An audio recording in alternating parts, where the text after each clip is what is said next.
राम जय राम जय राम जय जय राम जय राम जय राम जय जय राम जय राम जय राम जय जय राम श्री राम जय राम जय जय राम। बोलो श्री गणेश भगवान की जय, श्री रामचंद्र भगवान की जय, सीता मैया की जय, सियावर रामचंद्र जी की जय, उमापति महादेव की जय, वृंदावन कृष्ण बलदाऊ जी की जय, श्री दत्तात्रेय भगवान की जय, पवन सुत हनुमान की जय, श्री गोस्वामी तुलसीदास जी महाराज की जय।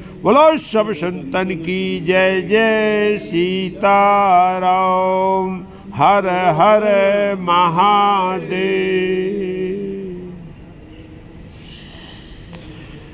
गजाननम भूत गणाधि सेवितमो कपित जम्बो फल चारु भक्षणम उमासुतम शोक विनाशकारिकम नमामि विघ्नेशु स्वरपाद पंकजम स्वरपाद पंकजम नीलांबुज श्यामलकोमलांगम सीता समारोपित भागम पाणौ महासायक चारु चापम नमामि रामम रघुवंशनाथम नमामि रामम रघुवंशनाथम नमामि रामम रघुवंशनाथम। सरस्वती महाभागे देवी कमल लोचने विद्यारूपे विशालाक्षी विद्याम देहि नमोस्तुते विद्याम देहि नमोस्तुते विद्याम देहि नमोस्तुते। श्री गणेशाय नमः।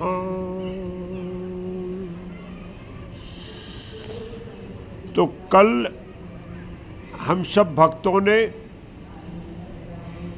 श्री रामचरितमानस की पावन कथा को श्रवण किया। हमारा प्रसंग श्री अयोध्या कांड में चल रहा है। प्रभु श्री राम माता जानकी और भरत भैया के साथ चित्रकूट में वनवास काल व्यतीत कर रहे थे। उसी समय भरत जी समाज के साथ, माताओं के साथ और गुरु जी के साथ चित्रकूट में पहुंचकर भगवान प्रभु श्री राम को वापिस अयोध्या लाने के लिए मनाने हेतु चित्रकूट में डट गए। भरत पूरे समाज के साथ भगवान की शरणागति में चित्रकूट में बैठे हुए हैं कि भगवान यदि साथ चलेंगे तो ये हम सब जो है अयोध्या वापस जाएंगे, नहीं हम सब भी यही वनवास में रहेंगे। इस प्रकार की प्रतिज्ञा करके सब चित्रकूट में डटे हुए हैं। गुरु जी ने जब दूसरी सभा आयोजित की चित्रकूट के जो है मंदाकिनी घाट पर, मंदाकिनी नदी के घाट पर, तो उस समय गुरु जी ने एक प्रस्ताव रखा कि भरत तुम और शत्रुघ्न यदि वन में रह जाओ तो हम राम लक्ष्मण सीता जी को वापस अयोध्या लेके चले जाते हैं। ऐसे ये बोलना हुआ गुरु जी का कि भरत आनंद में डूब गए और बोले गुरु जी जो बात आपने बोली है इसको सत्य करो, अभी लागू करो। मैं जीवन भर वन में रहूंगा अपने छोटे भाई के साथ, और भगवान राम यदि अयोध्या का राज को स्वीकार कर लेते हैं तो इससे बड़ भाग मेरे लिए कुछ नहीं होगा। मैं अपने जीवन को धन्य मानूंगा। गुरुजी की बुद्धि गौण हो गई, हरण हो गई कि अरे भरत में भाई के प्रति इतना प्रेम। और गुरुजी क्या किए, सीधा भरत को और शत्रुघ्न को, समाज को लेके प्रभु श्री राम के आश्रम में पहुंच जाते हैं। प्रभु श्री राम के सामने प्रस्ताव रख देते गुरुजी कि आप सर्वज्ञ हो, सुजान हो, आपको सब कुछ मालूम है, हम सब आपके पास आए हैं। और भरत जी जो है एक सुझाव दिए हैं, और आप यदि भरत की बात को सुन लो और समझ लो, फिर आपको जो निर्णय करना है वो आप निर्णय किस हिसाब से करो, धर्म के हिसाब से करो, लोक रीत के हिसाब से करो और राजनीति के हिसाब से करो। भरत के प्रेम को देखकर, भरत के व्यवहार को देखकर प्रभु श्री राम ने प्रतिज्ञा कर ली कि जो आज मेरा भाई भरत बोलेगा राम वही करेगा। और इस प्रतिज्ञा को सुनते हुए सभी जो है अयोध्या वासी से लेकर माताएं आनंद में डूब गई कि अब भगवान ने मेरी मनोती को क्या कर लिया, स्वीकार कर लिया। पक्का हो गया कि अब प्रभु श्री राम अयोध्या वापस जाएंगे, क्योंकि भरत तो ये मांगने वाले थे ही। भरत तो राम प्रेम में डूबे हैं। भरत बोले नहीं गुरुजी, आप नहीं जानते हो, ये प्रभु श्री राम है, ये तो मेरे मन को कभी दुखा नहीं सकते, इसलिए ये भरत प्रेम में आके इस प्रकार की बात कर रहे हैं। इन्होंने ये बात धर्म से, नीति से और राजनीति से परिपूर्ण नहीं है, क्योंकि कभी सेवक जो है स्वामी के आदेश के अनुसार काम करता, सेवक कभी स्वामी को आदेश नहीं देता है। और इस प्रकार का इनका केवल एक कहना है, ये प्रेम विवश कहना है। और राम जो बात बोल रहे हैं वो मेरे प्रेम में डूब के बोल रहे हैं। कल कथा अपनी यहाँ तक हो चुकी थी। तीसरी सभा शुरू थी। हाँ, तीसरी सभा ही तो, ये तीसरी सभा में पहुँच गए, ये तीसरी सभा में पहुँच गए। तो अभी जो सभा लगी ना, 2 हो गई, तीसरी ये में जो है इसमें पहुँचे हैं। और यहाँ भरत जी का जो है पूरा संवाद होता है, तो कल अपन लोग विस्तार से इसको सुन चुके। अब भरत बोले कि भाई अब भगवान राम ने क्या कर दिया कि अपने पाले की गेंद भरत के पाले में भेज दी कि भरत जो कुछ बोलेगा वो ही मैं करने वाला हूं। तो भरत ने नाना प्रकार के प्रभु राम के प्रेम को बता दिया कि हम बचपन में जो है प्रभु से हमसे इतना प्रेम करते थे कि यदि मैं हार भी रहा होता था खेल में तो भगवान मेरे को जिता देते थे। तो आज तो बहुत बड़ी बात है, मेरे मन को प्रसन्न रखने के लिए भगवान ऐसी बात बोल रहे हैं। और हम तो जो है क्या है, सेवक हूँ, तो हमें स्वामी की आज्ञा का जो है पालन करना चाहिए। स्वामी को मैं आज्ञा नहीं दे सकता हूँ। इस प्रकार से जो है भरत यहाँ बोले देखो मेरा जीवन धन्य हो गया। भरत जी का देखो अब प्रेम देखो, भाव देखो, मेरा जीवन धन्य होगा। बोले क्यों? बोले गुरु मेरे अनुकूल हैं। गुरु बोल रहा है कि जो भरत कहें वो ही होगा, और भाई बोल रहा है जो मेरा भगवान है कि जो भरत कहें वो ही होगा। अब भरत क्या कहेगा? जब जो है जीवन में ऐसी परिस्थिति आ जाए कि गुरु और स्वामी दोनों अनुकूल हो जाए तो जीवन में फिर कुछ बकाया रह नहीं जाता है। और अब मैं जो है कुछ बोल नहीं सकता हूं, और ये सब विधाता की करनी है। शोक करना व्यर्थ है, जो कुछ घटित होना है वो सब विधाता की करनी से घटित होना है। और बस केवल एक ही चिंता कि भगवान मेरे प्रतिकूल ना हो, कभी ईश्वर प्रतिकूल है तो चिंता का विषय है। अब भगवान मेरे अनुकूल हैं, भगवान बोल रहा है हम भरत के साथ है, भरत जो कुछ बोलेगा वो मेरे को स्वीकार है, तो अनुकूल हो गए ना। हाँ, भगवान मेरे यदि प्रतिकूल रहते तो जरूर जो है मेरे को चिंता का विषय था, और मैं जो है क्या है तो चिंता मेरे को करना चाहिए। और भरत जी यहाँ बहुत सुंदर बात बोलते हैं कि सेवक का केवल यही धर्म और यही कर्म है कि वो स्वामी की जो है सुख और सुविधा का ध्यान दे, अपनी सुख सुविधा ना देखे, अपनी व्यवस्था को ना देखे। स्वामी की जय जयकार हो, सेवक को आनंदित होना चाहिए, लेकिन सेवक चाहे कि स्वामी की जय जयकार को घटा के अपनी जय जयकार कराए तो वो फिर सेवक है। तो बोले आनंद सेवक का क्या है कि भाई स्वामी की अच्छाई में है और मैं तो पक्का वो ही सेवक है। बोले इसके अलावा कोई दूसरा सेवक नहीं होता है। उस सेवक का केवल एक ही धर्म है कि वो स्वामी की सुख और सुविधा का ध्यान रखे, अपनी सुख सुविधा नहीं, अपनी सब सुख सुविधा को त्याग के केवल मेरे को किसका ध्यान रखना है, स्वामी का। ये संसार में ये रीत चली आ रही है, इस रीत का जहाँ जहाँ पालन हो रहा है, क्योंकि स्वामी और सेवक का संबंध घर परिवार से लेके और पूरे जो है पूरा शासन तंत्र चलाने में यही सब है। एक स्वामी है, दूसरा सेवक। इस पूरे संसार को चलाने वाला स्वामी परमपिता परमेश्वर है, ये पूरा संसार उसका सेवक है। और इसी भाव से यदि संसार व्यवहार करे कि स्वामी मेरा परमपिता परमेश्वर है और ये पूरा जो है हम लोग सब सेवक हैं, भगवान ने जो काम मेरे को दिया है उस काम को हम ईमानदारी पूरी जो है निष्ठा के साथ करें, जीवन धन्य हो जाए। क्योंकि भगवान के दिया हुआ काम है, ये किसी को दोष देने की जरूरत है। यहाँ भरत उसी भाव पे आ रहे हैं। और घर परिवार में भी ये है कि भाई मालिक जो है वो जो मेरे को आदेश कर रहा है उसके हिसाब से यदि मैं अनुसरण करूं, उसके आदेश का पालन करो तो मेरा जीवन भी धन्य है और मालिक भी सुख शांति से रहेगा। तो यहाँ भरत ने बोल दिया कि नहीं। अब जो है भगवान राम से बोले लेकिन मैं अपनी अंदर की इच्छा बताता हूं प्रभु। ये तो सब हो गई, क्या है वास्तविक जो कर्तव्य दायित्व है, लेकिन मैं अपनी अंदर की इच्छा बताता हूं प्रभु। आपके लौटने में ही सबकी भलाई है। मैं जो देख रहा हूं हित वाली बात है, लेकिन आप वापस चलो तो अयोध्या वासी ये सब, क्योंकि अकेला भरत का हित नहीं है, क्योंकि भरत ने सोच लिया हम साधु हैं, सन्यासी, हम त्याग कर सकते, लेकिन ये पूरी प्रजा जो आई है वो भी इसी भाव के साथ आई है कि प्रभु जो है वापस चल के अयोध्या का राज संभालेंगे। और तो इसमें सबकी भलाई है कि प्रभु आप जो है अयोध्या वापस चलो। भगवान राम सुन रहे। और इसके बाद में क्या बोलते, और आप अपना राज तिलक को स्वीकार कर लो। मैं ये अपने अंदर की इच्छा बता रहा हूँ। मैं कोई जो है न तो अपना आदेश दे सकता हूँ, ना आपको पाबंद कर सकता हूँ, क्योंकि आप स्वामी हैं और मैं क्या सेवक हूँ। और एक बात बहुत सुंदर हुई प्रभु, आप नहीं थे उस सभा में। दूसरी सभा जो है वो मंदाकिनी नदी के किनारे अभी गुरु जी के साथ हुई है। वो गुरु जी ने बहुत ही सुंदर एक उपाय बताया। वो उपाय गुरु जी का, मेरा नहीं। भरत बोल रहा है मेरा नहीं।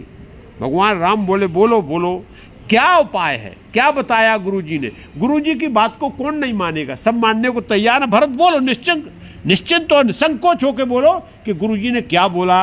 तो यहाँ वही भरत जी बोलते हैं, क्या बोले हैं गोस्वामी तुलसीदास जी, सानुज पठय मोहि मन की जो सबह सनात, न तरु फेरहु बंद दो नाथ चलो में साथ। और यहाँ क्या बोलते हैं भरत बोले, प्रभु गुरुजी ने बताया कि हम और मेरा भाई शत्रुघ्न, हम दोनों छोटे भाइयों को आप वन में भेज दो और आप सीता माँ के साथ और लखन जी को साथ में लेके सीधे जो है क्या अयोध्या धाम को जाइए और अयोध्या वासियों को सनाथ कर दो। अभी वो अनाथ है। अयोध्या नगरी आपके आने के बाद सब कुछ होते हुए भी अनाथ हो गई है।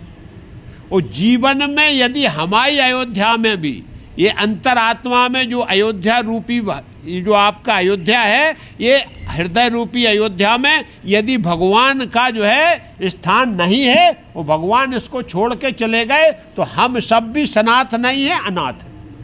अयोध्या में भगवान का वास होना जरूरी है। अयोध्या मेरी कौन सी है, ये सब जीव के लिए अयोध्या उसका हृदय है और हृदय में भगवान का वास होना बहुत जरूरी है, तभी हम सनाथ हैं, नहीं सब अनाथ हैं। इसीलिए बोल रहा है भरत जी, बोला है कि बोले हमारी बात नहीं है, अयोध्या सनाथ है।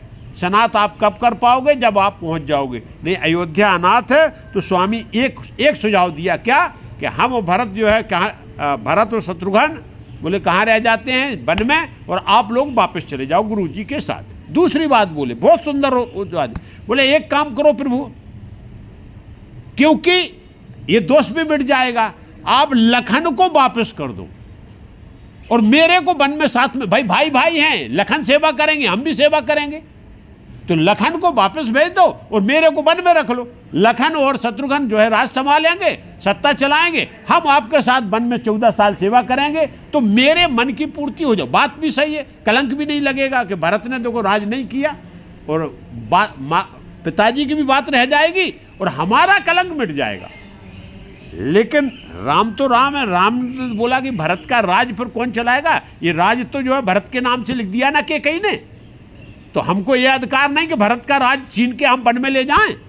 तो राम तो इस विचार से चलने वाले हैं, वो तो धर्मपरायण हैं। तो यहाँ बोले भाई दो में एक काम कर लो, तुम नाथ मेरे को साथ में लेके चल दो, आनंद हो जाएगा, मेरा भी जीवन धन्य हो जाएगा, मेरा भी जो है कलंक धुल जाएगा और ये काम चल जाएगा। अरे वाह। बोले एक और अच्छा सुझाव है, हम तीनों वन में रहते हैं। यदि आप सोच रहे हैं कि भाइयों में कोई भेदभाव ना हो तो हम तीनों वन में रह जाते हैं और आप दोनों जो है क्या करो, वापस चले जाओ, सीता माता को लेके 14 साल तक आप राज सत्ता संभालो और हम वन में जो आपका काम है वो मैं करूंगा। इस प्रकार से भरत के जो है सुझाव, लेकिन बोले ये गुरु ने बताया था, वो उपाय मैं आपको बता रहा हूं कि गुरु ने अभी हमारे सामने शर्त रखा था और हम आनंद से रहेंगे प्रभु, लेकिन जो है आपको कुछ ना कुछ तो करना पड़ेगा।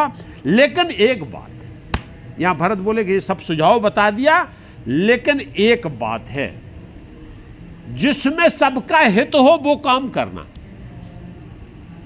क्योंकि भगवान के ऊपर यही बात छोड़ देना, क्योंकि हम मनुष्य हैं, हम मोहग्रस्त रहते हैं, स्वार्थग्रस्त रहते हैं और हम अपने हिसाब से मांगते हैं। हमको ये मालूम नहीं कि ये मिलने के बाद मेरा हित होगा या अनहित होगा, लेकिन ये बात कौन जानता? भगवान जानता, वो अंतर्यामी, क्योंकि उसको भविष्य मालूम है। सामने जरूर मेरे को लगता कि हमने भगवान से मांगा, वो दिया नहीं, लेकिन दिया क्यों नहीं? कि उसमें आपका हित, यदि आप पक्के भक्त हो तो। बोले प्रभु लेकिन ये ध्यान रखना कि यदि ये जो सुझाव मैंने दिया है और उसमें जो है यदि हित हो तो आप हितकारी बात करो, मेरी यही आपसे निवेदन है।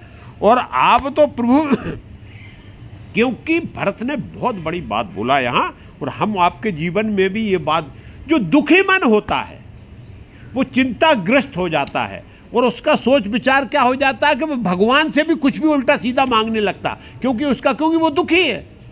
इसी प्रकार से अयोध्या वासी से लेके ये सब दुखी है, इनको और कुछ दिखाई नहीं दे रहा, ना धर्म दिखाई दे रहा, ना कर्म दिखाई दे रहा, ना आपका विवेक समझ में आ रहा, केवल ये लग रहा कि हम किसी प्रकार से भगवान के सानिध्य में हो जाएं। लेकिन प्रभु आप वो ही करो जो हितकर हो, जो सबको हितकर हो, और भगवान से हमको भी यही मानना चाहिए कि जो हित में हो भगवान वो मेरे को दे दो, जो मेरे जीवन के लिए आप हित समझते हैं। क्योंकि भगवान से अपन पाबंद न करते हुए ये भगवान के ऊपर छोड़ देना चाहिए। और भरत ने फिर से जो है भगवान राम के ऊपर छोड़ दिया कि प्रभु जो हितकर हो वो ही आप जो है कीजिए, उसी में सबकी भलाई है। तो यहाँ फिर बोलते हैं प्रभु प्रसन्न मन सकुच तज, जो जिस आय सुदेव, सो सिर धरह करह सब, मिटाए अनट अवरेव। और बोले प्रभु एक बात बता दिया, अब मैंने आपको बोल दिया है कि जो सबके लिए बिल्कुल संकोच त्याग दीजिए। पहले तो भगवान राम से बोला कि प्रभु बिल्कुल प्रसन्न मन से संकोच को त्याग के, और जिसको जो आज्ञा आपने दिया परम, क्योंकि आप ही गुरुजी ने बोल दिया है कि राजा राम आप ही सबके स्वामी हो, तो आप संकोच और त्याग के और सीधी जिसको जो आज्ञा देना है निसंकोच दे दीजिए। वो आपकी आज्ञा को सब लोग सर पे धारण करेंगे। और ये जो संताप छाया हुआ है, जो समस्या बनी हुई है, ये एक अवरोध खड़ा हो गया है अयोध्या के राजतंत्र को चलाने में, वो प्रभु तुरंत मिट जाएगा। लेकिन आप स्पष्ट आदेश दीजिए, मैं आज्ञा चाहता हूँ स्वामी की। वो सेवक का फर्ज भी यही होता है कि बिगर आज्ञा के एक कदम भी नहीं बढ़ाना है। स्वामी की जो आज्ञा हो, जिस हिसाब से व्यवहार हो, उसी हिसाब से जो है काम करना चाहिए। यहाँ हनुमान जी का उदाहरण आता है। हनुमान जी से बोला जामवंत जी ने कि जाओ, आप चुप क्यों साध रहे हो, आप तो इतने वीर और बलवान हो, और उसके बाद आप बैठे हो सीता जी का पता लगाना। हनुमान जी को जो रोष आ गया जब हनुमान जी का क्या बोल दिया कि बल का बखान कर दिया।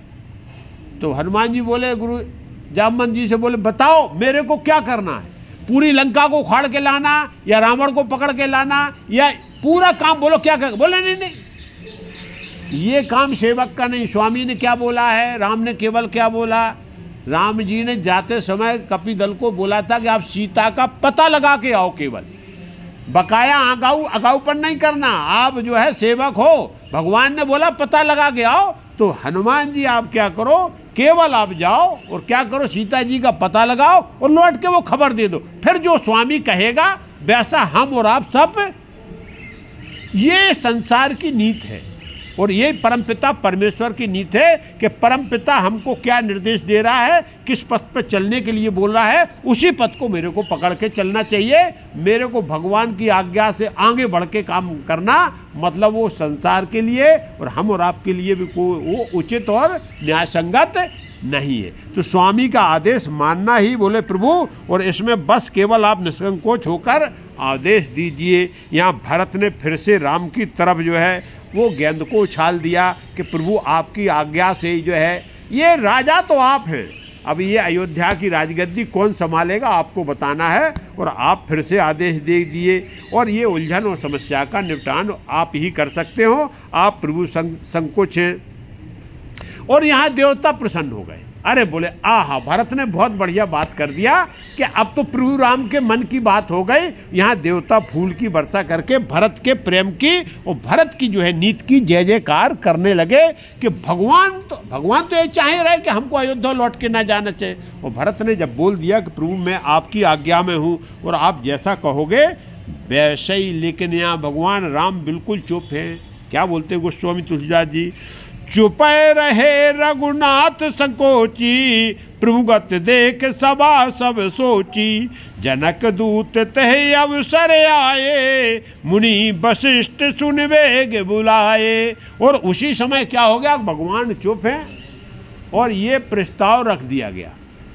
क्या प्रस्ताव रखा कि भरत ने बोल दिया कि प्रभु जो आप आदेश करोगे उस आदेश को मैं क्या करूँगा, मानूंगा।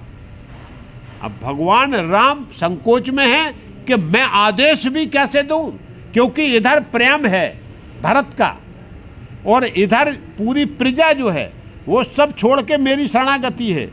तो आखिरकार मैं कैसे कह दूं, कैसे निर्मोही बन जाऊं कि नहीं आपको ये करना है, आदेश नहीं। यहां भक्त और भगवान का यही खेल है, आदेश नहीं, आत्मा से स्वीकार करना है। यहां भरत से कहलवाना चाहते कि आत्मा से स्वीकार करो, आप हमारे आदेश से नहीं, जो वचन हैं, जो पिता की आज्ञा है उसको आत्मा से स्वीकार करके निसंकोच के साथ, क्योंकि आदेश मानना अलग बात है, वो मन से काम करना, क्योंकि आप मन से स्वीकार कर लोगे कि ये ठीक हुआ है तो माने। लेकिन भगवान यहाँ राम जो कुछ नहीं बोले, तब तक क्या होता है, उसी तीसरी सभा में एक प्रकार का एक और हो जाता कि जनकपुर के महाराजा जनकपुर के दूत आ जाते, दो दूत आ गए। जनकपुर के दूत देख के तुरंत सबने बोला अरे जनकपुर से दूत आ गए, तो सभा जो है वहीं की वहीं शांत हुई। गुरु वशिष्ठ ने बोला बुलाओ क्या बात है। दो दूत आए हैं, आखिरकार कुछ ना कुछ जनकपुर की सूचना, महाराजा जनक की कोई सूचना लेके आए होंगे। तुरंत उन्होंने जो है क्या किया, दूतों को बुलाया, गुरु वशिष्ठ के चरणों में दूतों ने प्रणाम किया, भगवान राम और पूरे समाज को प्रणाम करते हुए। लेकिन दूतों ने जब सीता जी को अरे सन्यासी रूप में देखा, ये सन्यासी भगवान राम को देखा कि जटाजूट बढ़ा है, अरे ये साधु, उन्होंने तो राजकुमार और राजकुमारी के रूप में देखा था। भगवान जब राजकुमार बन के गए थे जनकपुर में, जब मिथिला में जो है सखियों ने देखा था, तो ये दूत बोले मैंने तो वो दर्शन किया था, ये सन्यासी हो गए आखिरकार ये। और इस बात को देख के दूत उसी सभा में रोने लगे, उनका प्रेम विह्वल हो गए वो कि प्रभु का ये स्वरूप मैं नहीं देख सकता हूं, मैंने तो वो स्वरूप देखा है जो छत्र मुकुट जिनके जो है सर पे शोभामान हो रहा था, वो मेरी सीता, जो सब पूरे जो है सीता जी को जनकपुर वाले अपनी पुत्री के समान प्रेम करते, वो कोई भी पिता अपनी पुत्री को सन्यासी रूप में स्वीकार कर ही नहीं सकता। ये क्या हुआ, अरे हमने क्या सोच के क्या हुआ था, क्या घटित हो गया। और यहाँ सब जब दुखी हो गए हैं, दुखी होकर गुरु वशिष्ठ ने बराबर उनको सांत्वना दी है कि आप दुख मत करो, आप तो ये बताओ जनकपुर की कुशल और खैरियत क्या है, आप यहाँ कैसे आए हो। दूत तो दूत है, क्योंकि पता करके आए थे, सब ऐसे तो नहीं आए थे। दूतों ने तुरंत बोले गुरुजी, जनकपुर की कुशल और खैरियत उसी समय समाप्त हो गई थी, उसी समय जनकपुर पे वज्रपात हो गया था, जिस समय सीता और राम ने जब अयोध्या से वन को गमन किया है और जनकपुर को ये मालूम चला, उसी समय जनकपुर पे वज्रपात हो गया था। और दूसरा वज्रपात तब हो गया जब महाराजा दशरथ जी ने क्या कर दिया, प्राण त्याग दिए। तो हमारे महाराज जनक जी अधीर हो गए, अयोध्या के लिए अधीर हो गए कि अयोध्या को अब कौन देखेगा, ये संबंध है। बोले महाराज उस दिन खाना पीना छोड़ के केवल अयोध्या के उसमें व्याकुल हुए। उन्होंने तुरंत जो है दूतों को भेजा अयोध्या में, वो गुप्त रूप से भेजा। जब उनको ये मालूम चल गया कि आप जाइए अयोध्या में क्या दशा है, क्या व्यवस्था है और अब किस प्रकार का निर्णय लिए जाते हैं। और सबसे बड़ी बात जो है, हमारे महाराज ने बोला कि आप भरत का और उसकी माता का क्या जो है व्यवहार है, दोनों को आप, केवल दूतों को दो ही आदेश दिया गया कि भरत का क्या व्यवहार है, भरत क्या चाहते हैं और माता क्या चाहती है, दोनों के व्यवहार को आप आके बताओ। तो बोले महाराज, गुरुजी से वही दूत बताते हैं कि उसके बाद गुप्त रूप में 4 दूत जो है जनकपुर से तुरंत वेग की वायु की गति से अयोध्या में आए और पूरे अयोध्या का जब समाचार देखा, तो जब भरत जी ननिहाल से वापस आ गए, भगवान महाराज दशरथ जी का जब संस्कार पूरा हो गया, जब सभा बैठी और सभा में जब भरत का व्यवहार देखा, तो जो हमारे जनकपुर के दूत गए थे वो भरत प्रेम में व्याकुल हो गए और उनके अंदर कोई शब्द नहीं रहा ऐसा कि अब हम क्या बताएंगे। मतलब भरत जो है अपनी माता के बिल्कुल विरुद्ध है। और जब ये उन्होंने सोचा कि भरत जो है प्रभु श्री राम को चित्रकूट मनाने के लिए जा रहे हैं पूरे समाज के साथ, तब कहीं जाके उन्होंने महाराजा जनक जी को ये सब पूरी खबर दिया।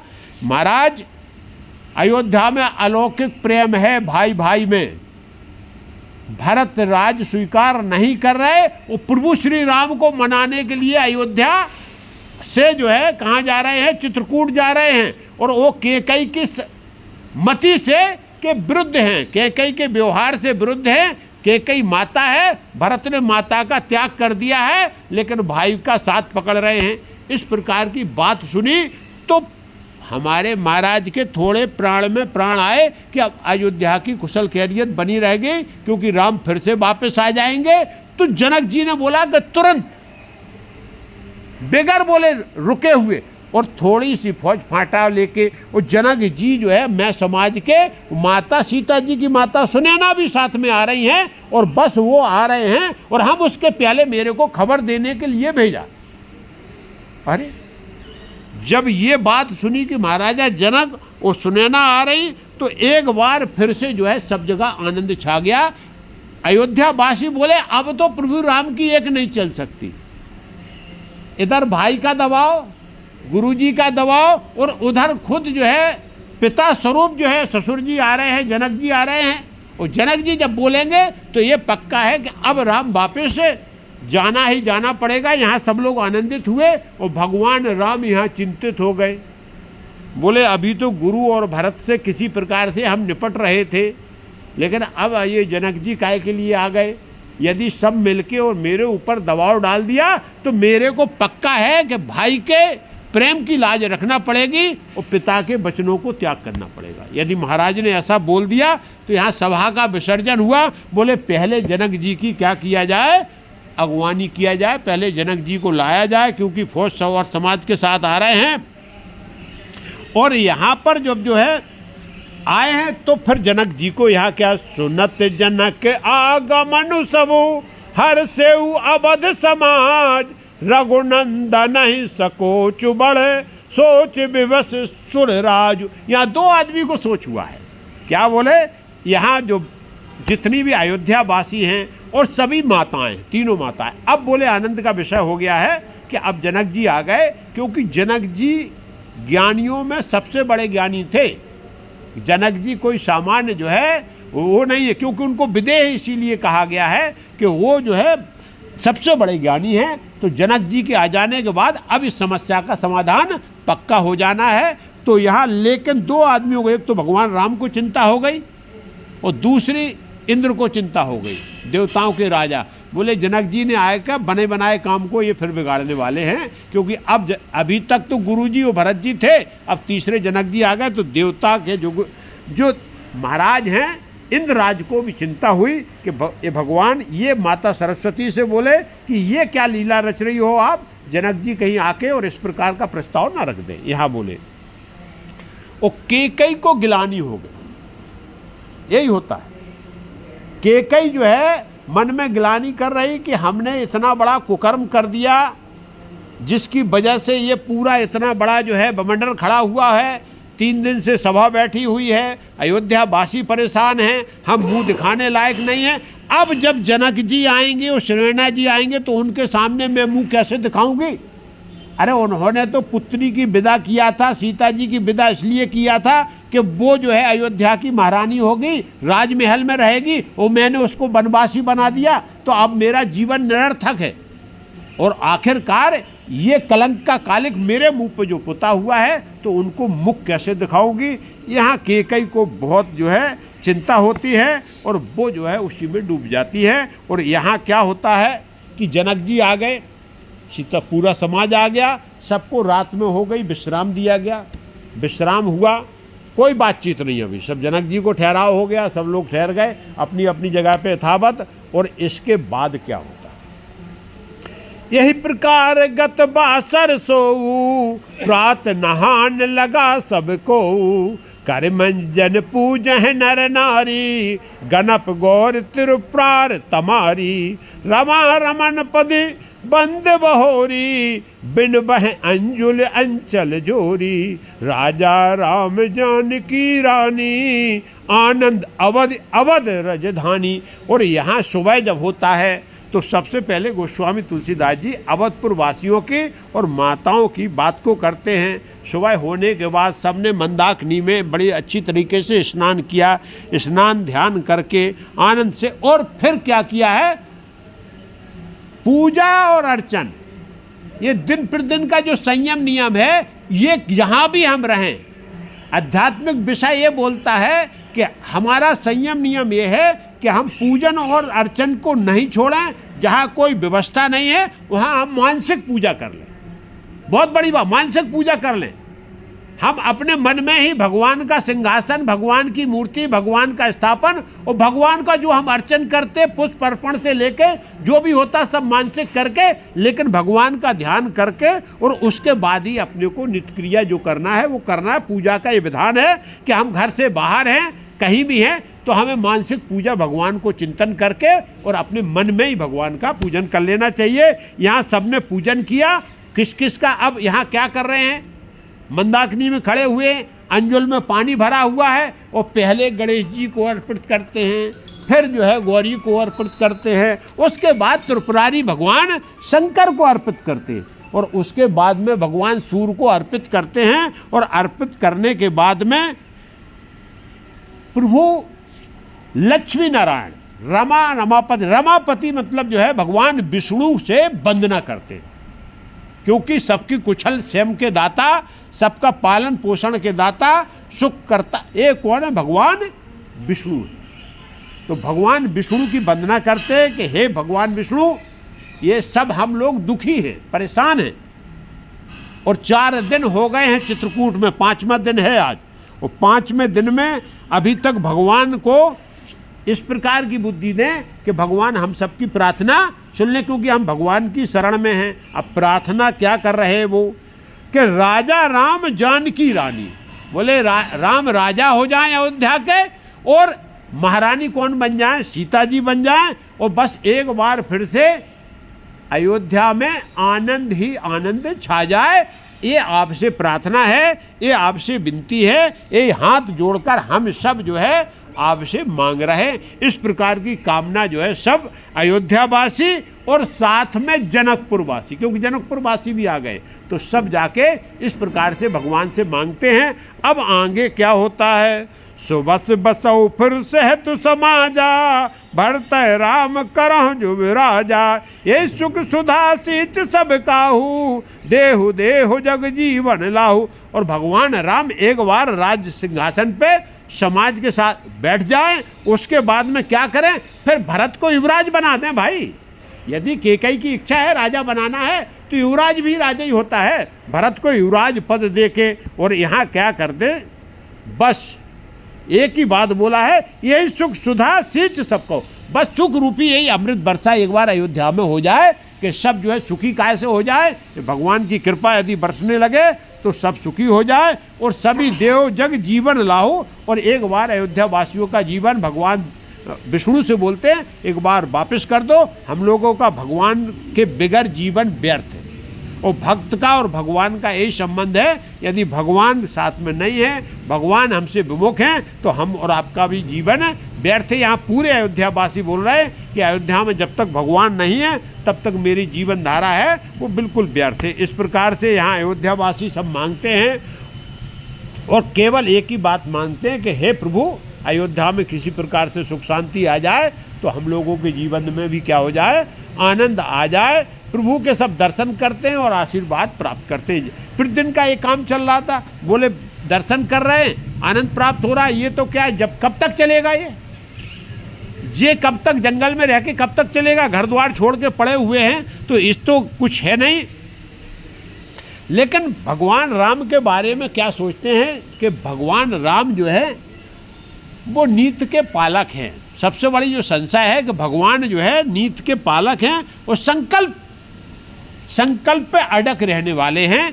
इसके लिए वो जो है भगवान का ये जो मांग मैंने किया है ये पता नहीं पूरी होगी कि नहीं होगी, इसी संकोच में सब रहते हैं। और यहाँ राम जी जो है फिर जनक जी के पास जाते हैं, जनक जी से आदर सत्कार के साथ मिलते हैं और मिलने के बाद सबने बताया कि जनक जी वहाँ से चले हैं और आज तक कुछ खाया नहीं, अन्न जल भी नहीं ग्रहण किया है। जब ये पता लगता भगवान राम को तो बड़े दुखी होते हैं। दुखी होने के गुरुजी के साथ उनसे जनक जी से प्रार्थना करते हैं कि भाई जीवन है तो खाना पीना जरूरी है, बगैर खान पान के शरीर चलता नहीं है। साधु हो, सन्यासी हो, त्यागी हो, वैरागी हो, दो प्रकार की व्यवस्था है कि एक बार जो है जीव आत्मा के लिए आध्यात्मिक शक्ति चाहिए और इस शरीर के लिए अन्न की शक्ति चाहिए। तो प्रभु आप कुछ ना कुछ ग्रहण करो। तब तक जो है क्या करते हैं, यहाँ वनवासियों को पता लग जाता है तो वनवासी जनक जी को जो है तुरंत क्या करते हैं, यहाँ लाके सुंदर सुंदर से कंदमूल फल वगैरह देते हैं। और यहाँ जनक जी उनका आदर रखने के लिए थोड़ा बहुत कुछ हल्का सा जलपान करते हैं। और फिर जनक जी ने जो भगवान राम का आश्रम देखा, अरे बोले जंगल में मंगल, ये भगवान की कृपा के बगैर इतना सुंदर हर क्या है, जहाँ भगवान की कृपा होती है वो पेड़ भी खिलखिलाए दिखाई देता है, वो पेड़ भी फलता फूलता दिखाई देता, उसमें एक अलग प्रकार की क्या होती है, ऊर्जा रहती है। और जहाँ जहाँ भगवान है वहाँ वहाँ उसके मन से ऊर्जा प्रकट होती है। इसको ऑरा बोलते हैं। भक्त के चेहरे पर ऑरा चमकता है। यदि हम भगवान की भक्ति में हैं तो उसकी आजकल रीडिंग होने लगी। तो इस प्रकार का यहाँ पूरा वैभव दिखाई दे रहा है और इसको देख के एक बार जो है अभिभूत हो जाते हैं जनक जी। गुरु जी ने फिर से सभा बैठती है। सभा पूरी बैठने के बाद और गुरु जी ने फिर से एक बार जो है सुंदर सा उपदेश किया और यहाँ जनक जी राम और सिया के प्रेम में एकदम डूब के निशब्द हो जाते हैं, कुछ बोलते नहीं हैं। आनंद का विषय ये है कि हमारी पुत्री और हमने जिसका चयन किया हमारा स्वामी राम, ये किस प्रकार से लोक रीत का निर्वहन कर रहे हैं, इसका आनंद है। और जब अयोध्या वासियों की तरफ जनक जी देखते हैं तो दुखी हो जाते हैं कि ये घर बार छोड़ के और यहाँ भगवान को वापस ले जाने के लिए, तो यहाँ अब यहाँ क्या है, जनक जी द्वंद्व में है कि भगवान अपना कर्तव्य पालन करने के लिए वनवास में है और अयोध्या वासी को प्रेम के लिए भगवान को वापस अयोध्या जाना है। अब बीच में जो है यहाँ क्या हो गए, जनक जी आ गए। तो यहाँ गुरु जी ने बहुत ही सुंदर उपदेश दिया है। जय श्री राम। वो गुरु जी क्या बोले पूरी सभा के अंदर, विषय साधक सिद्ध सयाने, त्रिविध जीव जग वेद बखाने, राम सनेह सरस मन जासु, साधु सभा बड़े आदर तासु। और यहाँ गुरुजी ने बोला कि संसार में तीन प्रकार के जो है जीव होते हैं, मनुष्य तीन प्रकार के होते हैं। एक तो सिद्ध हो गया होता है, परम स्थिति का। जिसने भगवान की अनुभूति उसको बोलते सिद्ध। और एक है साधक। साधक कौन है? हम और आप लोग हैं। साधना प्रयास कर रहे कि कम से कम राम कथा सुन के अपने जीवन में कुछ भक्ति करके वो किसी प्रकार से मेरी भी साधना पक्की हो जाए, तो भगवान का कम से कम अनुभूत ना हो, कुछ आशीर्वाद तो मिल जाए। ये साधक लोगों में सब आते हैं। वो एक विषयी लोग होते हैं जो संसार के विषय में डूबे रहते हैं। उनको भगवान से या किसी से कोई लेना देना नहीं। जब तक विषय भोग है तब तक विषय भोग का, संसार का आनंद लो। और जब विषय भोग खत्म हो जाए तो फिर नरक को भोगो।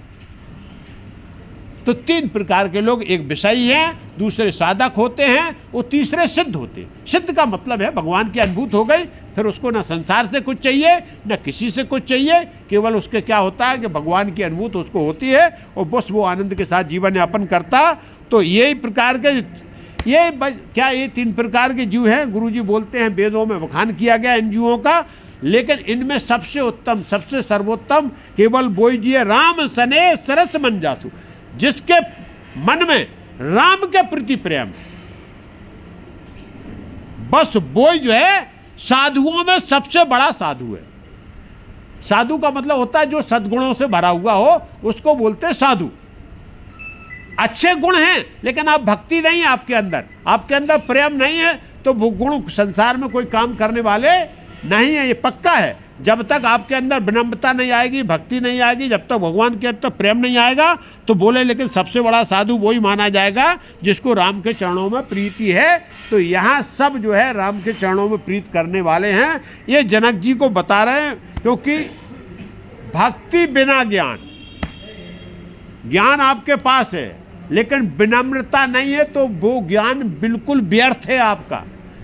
ज्ञान के बगैर, जब तक ज्ञान के साथ भक्ति नहीं है, ज्ञान का महत्व नहीं है। और जब तक कप्तान है, जहाज बिगर कप्तान के बेकार है। समुद्र में जहाज चल रहा है, यदि कप्तान नहीं है तो कब डूब जाएगा उसका ठिकाना। ऐसे ही ज्ञान है लेकिन भक्ति नहीं है, ज्ञान कब तुमको मोड़ देगा, कब डुबो देगा पता नहीं है। ऐसे ही राम के जब तक आपके हृदय में नहीं है, जब तक आपके हृदय में राम के प्रति प्रेम नहीं है, तो इस भव सागर में हम कब डूब जाएंगे, ये हमारा ठिकाना। यदि भव सागर से पार होना है तो गुरुजी बोलते केवल एक ही कि राम नाम का चिंतन करो, भव सागर से आप पार हो जाओगे। बिल्कुल कोई चिंता की बात नहीं है। तो यहाँ वही सब चिंतन कर रहे हैं। अब यहाँ दोनों समाज बैठे हुए। अब की बार क्या होगा, पहले सिंगल हो रही थी, अभी कौन से जनकपुर वासी भी हैं और अयोध्या वासी भी हैं, महाराज जनक भी बैठे हुए हैं और पूरा समाज गुरु से लेकर सब लोग बैठे हुए। अब क्या होता, दो समाज निमराजू रघुराजी नहाए प्रात, बैठे सब बात बिटप तर मन मलिन कुर्सगात। और क्या हुआ है कि अब कोई निर्णय नहीं हुआ, इस प्रकार की बात हुई। उसके बाद शाम को होके सब समाज ने फिर से एक बार जो है मंदाकिनी में स्नान किया, सुबह हो गया, सब लोग आनंद में फिर से डूब गए। और फिर एक बाद पांचवी बैठक ये क्या होती है, बरगद के नीचे, बरगद के पेड़ के नीचे, और यहाँ पांचवी बैठक का आयोजन होता है। और दोनों समाज अब बहुत जोर से इकट्ठे होते हैं और बोलते हैं कि भाई, ये गुरुजी बोलते जनक जी से कि अब कुछ ना कुछ निर्णय करना चाहिए, नहीं तो ये बात क्या बढ़ती जाएगी, समाज पूरा परेशान है। आप भी यहाँ आ गए हो लेकिन इसमें बात बनने वाली नहीं है। यहाँ से गुरुजी ने फिर क्या किया, वही धर्म उपदेश है, पहले नीति का बखान है, फिर इसका है, फिर वैराग विवेक की बड़े अच्छी तरीके से गुरुजी ने सबके अपने अपने के स्वधर्म का, यहाँ गुरुजी स्वधर्म का उपदेश दे रहे हैं कि हर आदमी का अपना अपना धर्म है। अब यही परेशानी, गुरुजी क्या बोलते हैं, स्वधर्म। तो भगवान का जो धर्म है वो भगवान पालन कर रहे, और भरत जी को जो धर्म है वो भरत पालन करें, और हम आपका जो धर्म है वो सब लोग पालन करें। इस प्रकार से यहाँ पूरा जो है सभा में ये होता है। और उसके बाद निर्णय कोई लेता नहीं। भगवान कभी जो है लक्ष्मण जी को बोलते, कभी लक्ष्मण जी गुरु जी को बोलते, कभी गुरु जी भरत को गुरु जी जो है फिर से राम को बोलते हैं। इस प्रकार से जो है चक्रव्यूह चल रहा है। 5वीं बैठक ये जो है चलती है, लेकिन इसमें भी कोई निर्णय नहीं हो पाता। यही सुख जोग न लोग सब कहे कहो वस भाग, सहज सुभाय समाज दो राम चरण अनुराग। लेकिन यहाँ समाज को आनंद आ रहा। क्या बोल रहे हैं कि ये मेरे भाग में ही नहीं लिखा था कि राम के साथ सानिध्य हो रहा है, अच्छे उपदेश और प्रवचन सुनने को मिल रहे हैं, और जब तक यहाँ समय निकल रहा है ये मेरे बड़े भाग्य हैं कि राम का और इनका सानिध्य है। और ये जो है सबसे बड़ी समाज का, क्योंकि उनकी राम के चरणों में प्रीत है। और भगवत भक्ति में या भगवान के भजन में या भगवान के कीर्तन में या भगवान की कथा और भागवत में तब तक आपको आनंद नहीं आ सकता जब तक आपके भगवान के चरणों में प्रीत है। जब प्रीत नहीं है तो कुछ नहीं, ये सब जो इतिहास है, सब कहानी है, कोई मतलब नहीं इसका। क्योंकि प्रीत है उसको ये सब चीज़ें अच्छी लगती हैं, क्योंकि ये लोक लुभावनी नहीं है। जीवन को सच्चाई है, कटु सत्य है। जीवन यदि इस प्रकार से जिया जाए। अब रात हुई, माता सुनैना जी जो है ने देखा अभी तक माताओं का मिलन नहीं हुआ।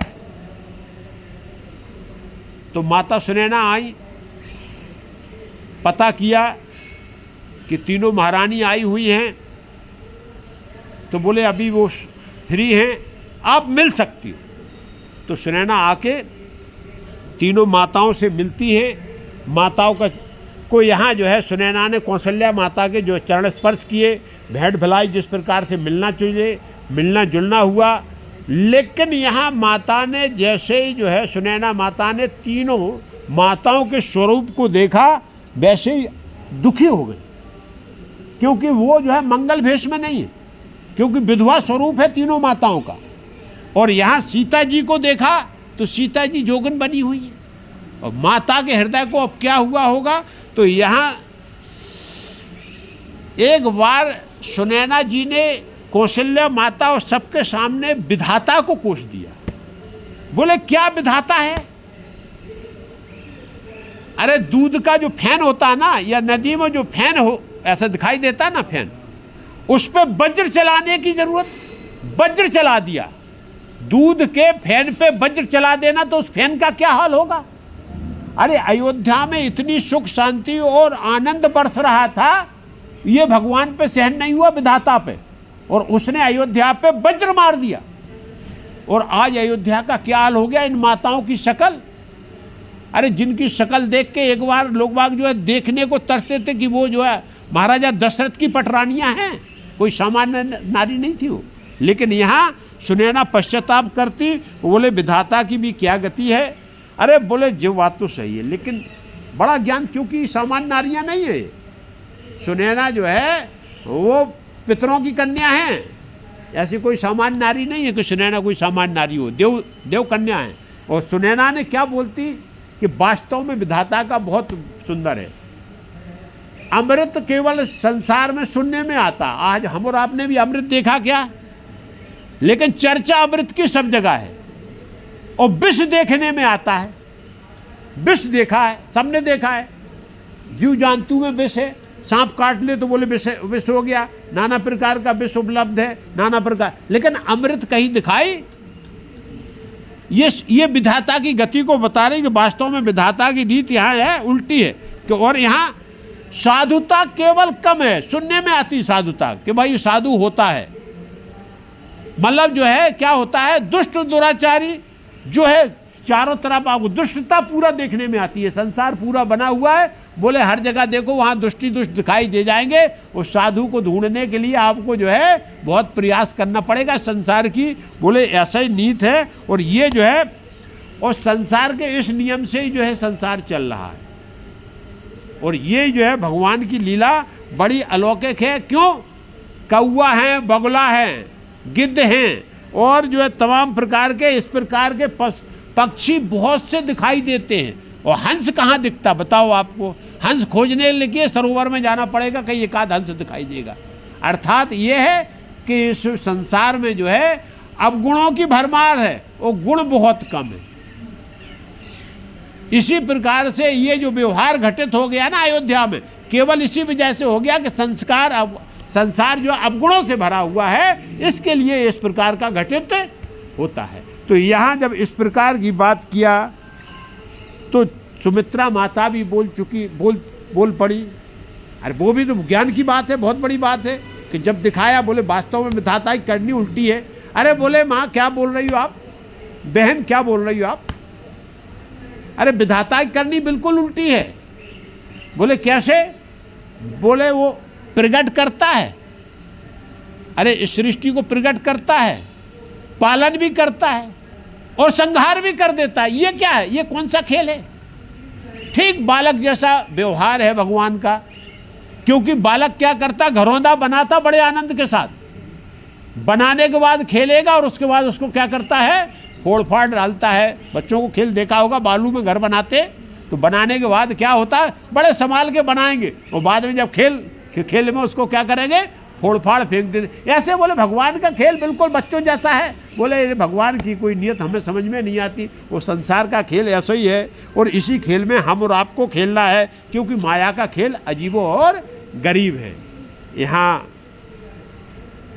बाद में कौशल्या माता ने बड़ा विवेकपूर्ण ज्ञान से परिपूर्ण जो है बात यहाँ दोनों बोले, बहनों सुनो, ये आप जो विधाता को दोष दे रही हो, ये दोष आपकी बात ठीक नहीं है, ये विधाता का कुछ काम नहीं है। अब क्या बोली गोस्वामी तुलसीदास जी से, पहले चौपाई में सुन लो।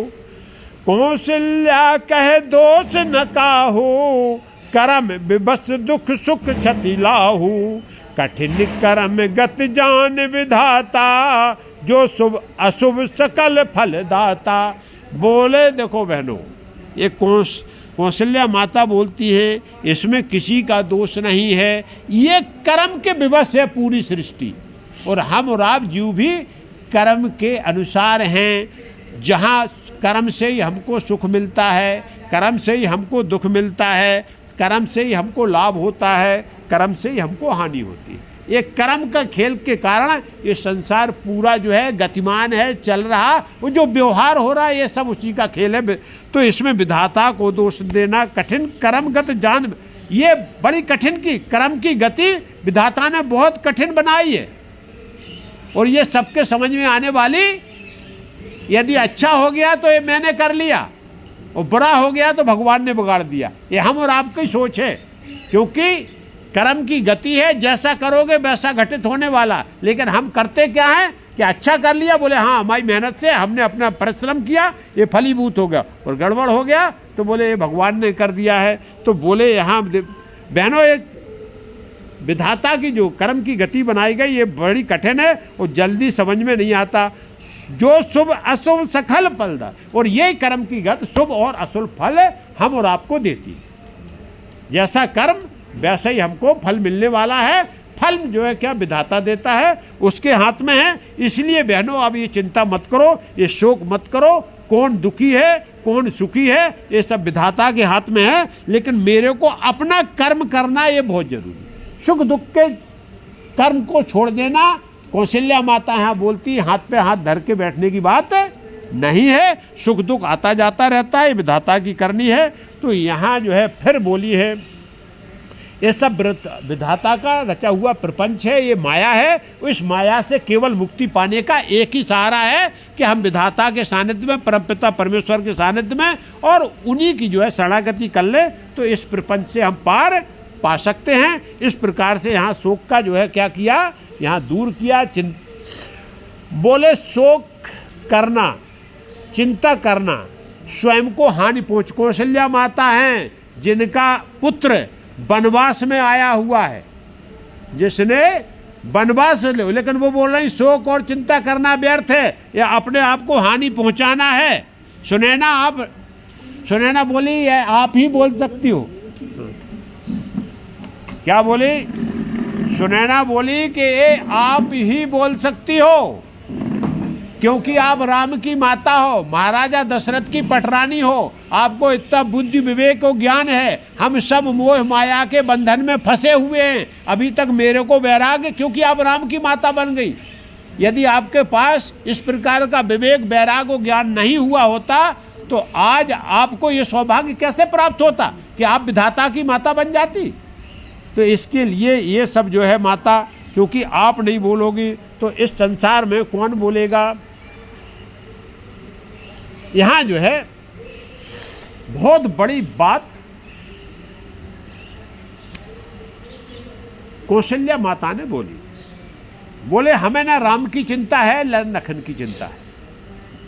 सुनैना से बोलती मेरे को जो चिंता है वो भरत की है। महाराज दशरथ जी जिस समय प्राणांत हो रहा था तब वो जो है भरत की डोर मेरे हाथ में देके गए थे कि सूर्यवंश का सूर तो समाप्त हो रहा है, वो सूर्यवंश की मणि राम जो है वो वन में चले गए, अब सूर्यवंश का कुल दीपक भरत है। तो बोले देवी इसको बुझने मत देना, और मैं जिस दिन से भरत का मुंह देख रही हो उस दिन से मेरा जो है हृदय बैठा जा रहा है, भरत सूखा जा रहा है। किसके? भाई प्रेम में, राम प्रेम में। और ऐसा ही यदि चलता रहा तो देवी एक दिन ऐसा हो जाएगा कहीं मेरे को ये डर है कि ये मेरा दीपक ना बुझ जाए। तो मेरे को चिंता राम की और लखन की नहीं है, जंगल में रहें कहीं भी रहें वो अपना कर्तव्य कर रहे हैं, लेकिन भरत का जो है एक बार राम का जो प्रेम है वो किस प्रकार से वो हो जाए, क्योंकि मेरे को भरत की चिंता है, भरत का बहुत डर है। और भरत जो है क्या है, वैसे तो मेरे चारों पुत्र और चारों बहुएं, इनके व्यवहार बताए कि ये गंगा जी से भी पवित्र हैं, इनके संबंध अति पवित्र और पावन है। जैसे गंगा जी का जो जल है वो पवित्र और पावन है, ऐसी मेरी बहुएं और पुत्र सब पवित्र और पावन हैं। और यहाँ क्या बोलती हैं, राम की शपथ क्या बोलती, भरतशील गुण विनय बड़ाई, भायप भगत भरोसे भलाई, कहत सारदहु करमत हो हीचे, सागर सीप के जाए उलीचे। यहाँ कौशल्या जी बोल रही कि हम जो है राम की सौगंध खा के कहते हैं कि भरत के समान कोई शीलवान नहीं है, गुणवान नहीं है, विनयवान नहीं है, बड़ाई करने जितना बड़ाई भरत की जाए उतना कम है। भाई प्रेम से इससे बड़ा भाई प्रेम ही नहीं हो सकता है। और भगत से बड़ा भगत नहीं है, भरत से बड़ा भगत नहीं है ये। और भरोसे लायक हैं, मतलब भरोसे रखने वाले, भलाई करने वाले, भरत से बड़ा कोई नहीं। यदि इसकी कोई चर्चा करना चाहे, यदि शारदा और शेष भी इसकी चर्चा करना चाहें तो उनकी भी मति कम पड़ जाती है, लेकिन भरत के गुणों का वर्णन नहीं कर सकती। और ये ठीक उदाहरण दिया कि यदि सागर में आप जाओ और एक सीप ले लो, सीप से सागर को उलीचने का प्रयास करो, छिप क्या बोलते हैं उसको, छिप, हाँ गुंजा, तो उससे यदि सागर को आप उलीचने को प्रयास करो तो सागर उलीच सकता क्या। ऐसे ही भरत के गुणगान को यदि कोई बुद्धि से गाना चाहे, क्योंकि भरत प्रेम जब अनुभूत आएगी तब समझ में आएगा, बाहर से क्या है।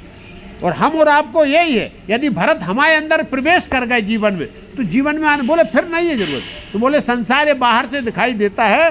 तो भरत प्रेम का बहुत बड़ा जो है यहाँ इतिहास बता दिया कि जैसे समुद्र को सीप से उलीचा नहीं जा सकता, ऐसे भरत प्रेम की वाणी से वर्णन नहीं किया जा सकता। और आज यहाँ कथा को विराम किया जाता है, जो आरती का समय हो गया है। और जो है कल जो है से कथा जो है विश्राम रहेगी। हाँ ठीक है। तो सियावर रामचंद्र की जय, उमापति महादेव की जय, वृंदावन कृष्ण बलदाऊ जी की जय, पवन सुत हनुमान की जय। बोलो सब संतन की जय। जय सीताराम।